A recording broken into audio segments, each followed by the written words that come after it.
Good morning, everybody. It's James and Squez back here.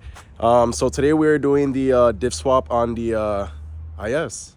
We're slapping a FRS diff. Supposedly, it bolts right up.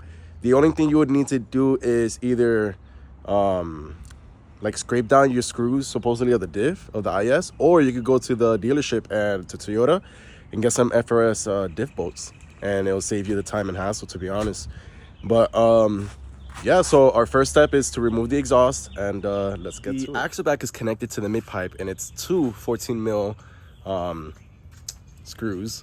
I recommend using WD-40 so you can kind of lube it up before you take it out, because at the end of the day, we don't know if the car was modified before or if it's just bone stock. And these Lexuses, your grandma had bought one, your aunt, your mother, so they don't mod, so some of these parts are real crusty, right? Which it's funny because I actually just broke one of the screws because it was actually stuck. Just with one, it just broke. Anyways, yeah, let me show you guys.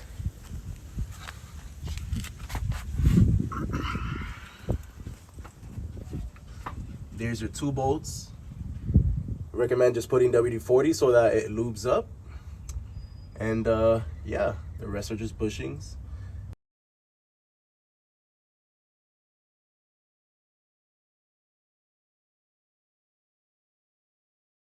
All right, guys, so I just finished removing the exhaust. It took me like not even 15 minutes. Like I didn't even think I even needed to put wow, that sounded Hispanic as hell. I didn't even need to put WD-40. It was so simple. Poke that flathead in there and take out the hanger, But yeah, so right now we're gonna go to the store. I kind of had to hear the car with without an exhaust to see how did it sound with exhaust, right, before I order one. Yeah, we're gonna get differential fluid so that we could top off or just swap out the old fluid that the FRS diff has in it, because I did buy it at a junkyard, the diff, so I don't know the condition. And I guess that's about it. That's all we need, and I already got my screws and nuts and shit like that, so we're Gucci. I just took out the exhaust. I think I'm gonna have to buy one because it sounds freaking good. It's like intoxicating as hell, but look, I'm not gonna floor because it's still cold, but like, damn, sounds good with the rev matches.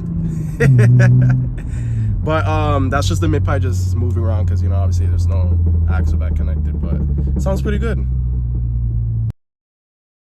I just finished going to AutoZone, which is the nearest one that I had. Not even. Was it AutoZone?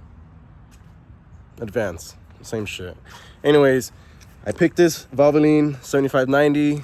Supposedly it takes 1.3 US quarts into the diff. So yeah, so here we have it right here.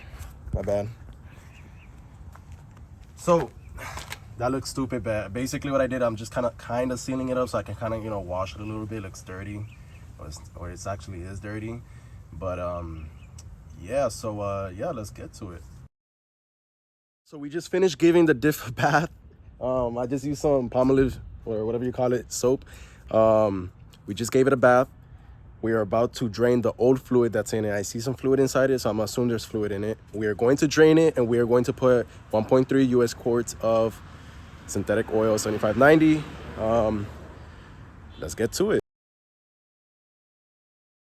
I actually had to go to the event again to get another quart of oil. So I thought one would give, but it doesn't. You need to get like 2 packets, and just on the second one, just fill as much until it starts coming out. Once it starts coming out, that's where you retrieve back your quart of oil, and the yeah, just let it sit for a second while it drains itself out, and then that's it. There's 4 bolts that connect the diff to the dry shaft itself. One side is 14 and one side is 9/16. Most likely they're both size 14, but this is what I got, But there's gonna be 4 of them. Let me show you.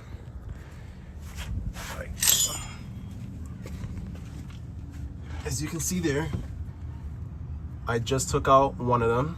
You have 4 in total.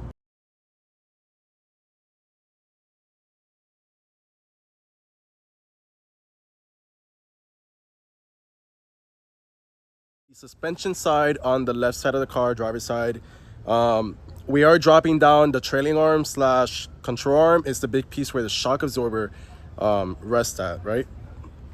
So closest to the end of the control arm, there is a bolt on both ends, 3/4. You would want to remove that and continue your way up to the diff on the control arm and just remove it from there, so it gives us enough space, room, so that we could pop the axle out from the diff or from the hub itself, so that we don't have to dismantle the whole thing. So yeah, we are in the process of almost dropping the diff. The only thing I have left is to go on the passenger side and to remove a couple bolts of the control arm, right? So far I've removed the trail, I think it's called a trailing arm, lower control arm, let me see, I guess a size 12 hex bit. You're gonna need that, a half drive, to remove 3 bolts in the rear of the diff, and then you have the 2, and then I believe that's about it, and then the axis to remove. But once I get to that point, I'll let you guys know. I just finished removing the diff. It was a freaking hassle since I didn't dismantle the hubs and stuff like that.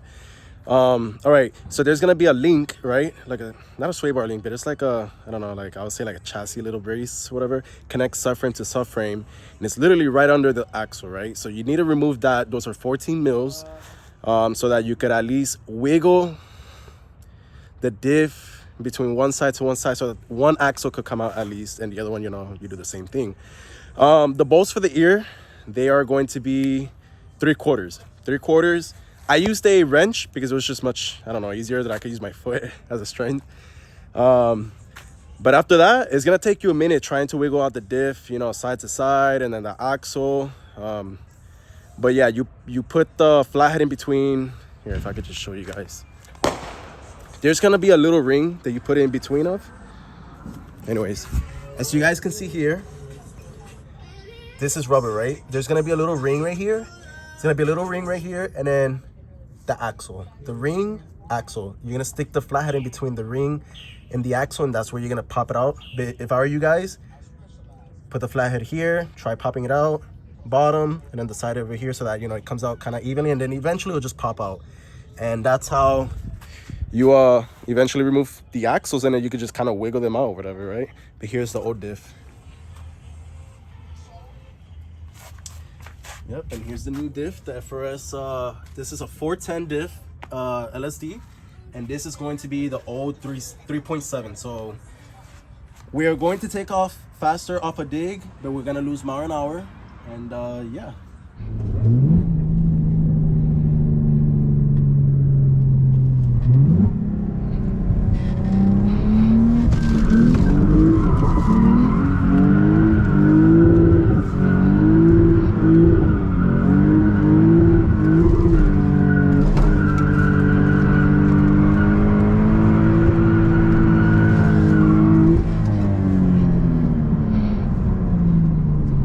Guys, so first hand experience, the car drives amazing. Like I'm telling you, like the car feels less laggy, like lazy, let's say lazy, right? The car doesn't feel as lazy as it was before. It slides like crazy. And I picked it up for 190 bucks, the best bang for your buck, to be honest. You're going from a 3.7 if you're a manual ratio to a 410, which is amazing. I love it. That's all I can say. Well, guys, thank you so much for, you know, tuning in with me. I appreciate it. To the next mod.